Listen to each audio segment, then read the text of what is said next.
Salutations all, welcome back to Kirby's Adventure. This here is the extra episode on how to get all the buttons that I miss. So anyway, this one here is in Yoghurt Yard, I believe, and this is a world where I think I got some of the buttons, but I didn't get all of them. Anyway, all you gotta do is slide down those bricks, and there's a secret door right here.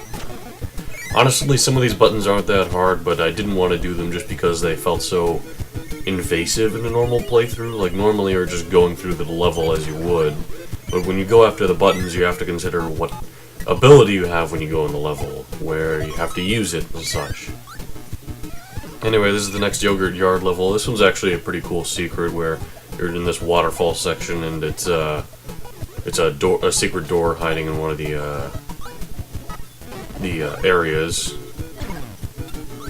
And this is a secret door you can actually see. Or you will get to Orange Ocean. But yeah, that one's pretty easy, it's alright. And you have to make sure to go through this door here to get to the button. And it unlocks the arena, it looks like.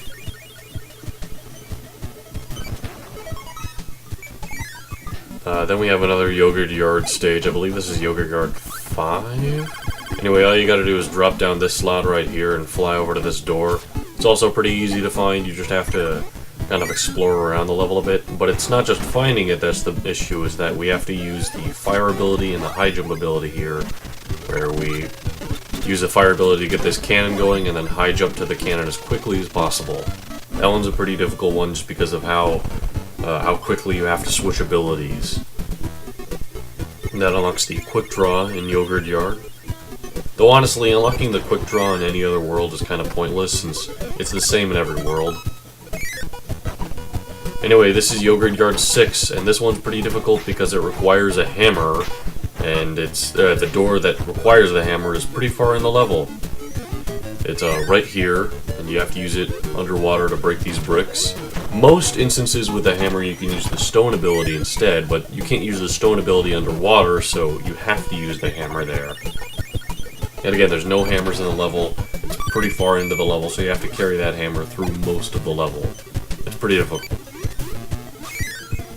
And here we are at Orange Ocean, starting off with Orange Ocean 1, and this one might be either the worst or the second worst in this level, because it also requires a hammer pretty far into the level, only it's a much harder level, so instead of going through getting a hammer and bringing it all the way here, which I did attempt a couple of times, I'm instead doing a different strategy where I learned here that the mix ability always guarantees you a certain ability. Like you saw when I got the fire enemy with the fireball enemy, I got the laser. If you can get the spark enemy with the fireball enemy, you guarantee yourself a hammer. And that might be why they put these enemies here. It's just that inhaling both a spark enemy and a fireball enemy at the same time is so difficult, because by the time you reach most of them, the spark enemy's either already jumping off the screen or the fireball enemy's flying away. Plus you're on these small platforms, which if you get hit by the spark enemy, then you take the knockback damage, and well, there you go. So yeah, this is a really annoying button, and this is why I stopped doing the buttons around Orange Ocean. Even though I didn't do the ones in Yoghurt Yard either. And you can, of course, off-screen these enemies and go back to re-attempt to get the ability, but here we are. We now have the hammer ability. And it's in the door we just passed by earlier. It's over here. And there we are. And use it to break that brick right there. Again, the stone ability does not work for that. But even if it did, it wouldn't be much of a saving grace, since keeping any ability that far into the level is difficult. That level is just so difficult just because of the underwater section at the beginning. This one also requires a hammer, or a stone ability also works here. This level isn't as hard, so it's not as bad here as Orange Ocean 2, I believe. And that unlocks the arena. Orange Ocean 3 is one of the worst. Well, okay. They give you the hammer, which is nice, but then you have to hit this box with the hammer, which, first of all, those boxes were earlier in the level and the hammer did nothing to them, so I don't know what that was about.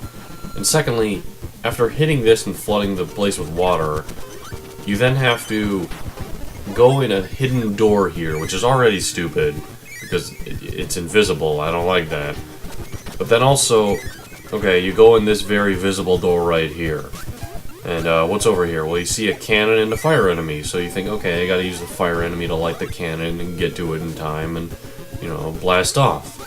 And you can't use the fire ability underwater, and you also can't angle it with those slopes, so you're actually not supposed to do this.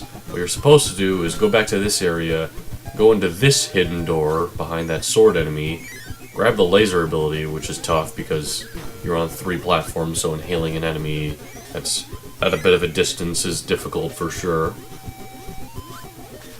But then you use the laser ability on the cannon, you angle it just like you have before. Oh, and here I learned that when you have an enemy inhaled underwater, you can still swim, just very slowly.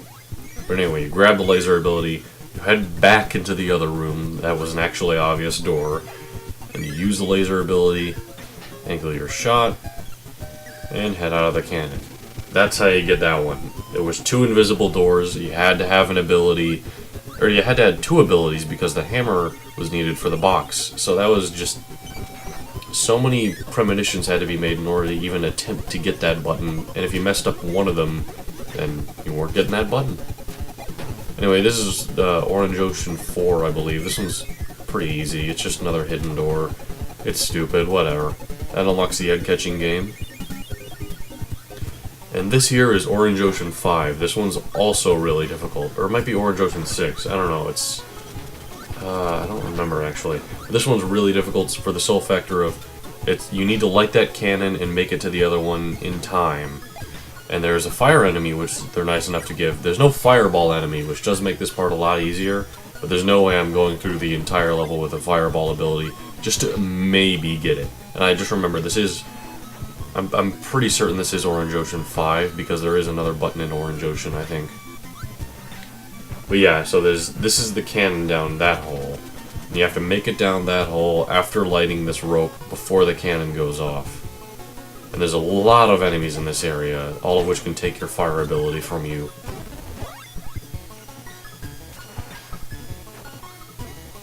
Here we are.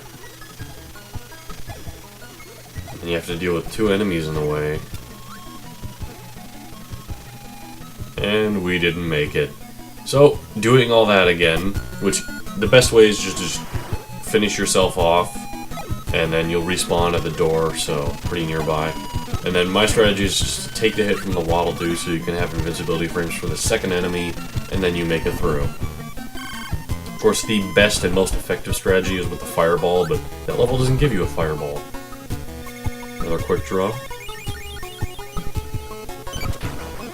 And then this here is in Orange Ocean 6. This is using the fireball ability as well, so I mean, I guess you might as well just grab it anyway. But you gotta go down here. This one's pretty easy. It's just, again, stupid that you have to grab an ability before you can get this, because there's no fireball in the level. But that one's alright. Unlocks the Warp Star Station. And then onto the final one. This is here in Rainbow Resort, whatever the final level was called. And this is the final one because I accidentally already got the one in the final level of this world with the moon secret. With this one, you gotta grab this Waddle Doo to get the beam ability. And essentially the gimmick with this area is that some of these blue bricks are actually breakable. And you can only figure that out using the beam ability since it covers the most ground. You can get straight above Kirby, you can get below him, all that. So, you can technically break these bricks without the beam ability, I'm pretty sure, but it's the only way you can reach some of them. But anyway, yeah, that's the end of all the buttons. I realize this isn't much of a guide, seeing as how it doesn't cover all of them, and there are much better videos out there for that. Oh dear. But yeah, this is the end for Kirby's Adventure. I'm just going to be showing off that I got all the buttons and that, you know, I've done it before multiple times. I am also going to be getting to Kirby's Dream Land 2 at some point. I think I might actually record that just after this, I'm not sure. And actually, those 2 bricks right there, you actually can't break with the beam. Even though they look exactly the same as the rest of the bricks, you need the fireball for them. I guess they make the same sound effect if you couldn't break the ice blocks in Orange Ocean 6, so you could use that to figure it out. I don't know.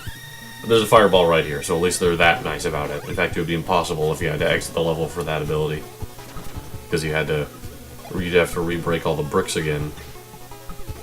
But anyway, that is the last button, and getting all the buttons unlocks the extra game where you only have 3 HP and there's no saving. I'm not going to be doing a run on that, but that's just there if you want. Anyway, that's it for Kirby's Adventure. I hope you enjoyed this playthrough. I certainly did. It was one of my favorite Kirby games ever, and I'm going to be getting to more later on. So until then.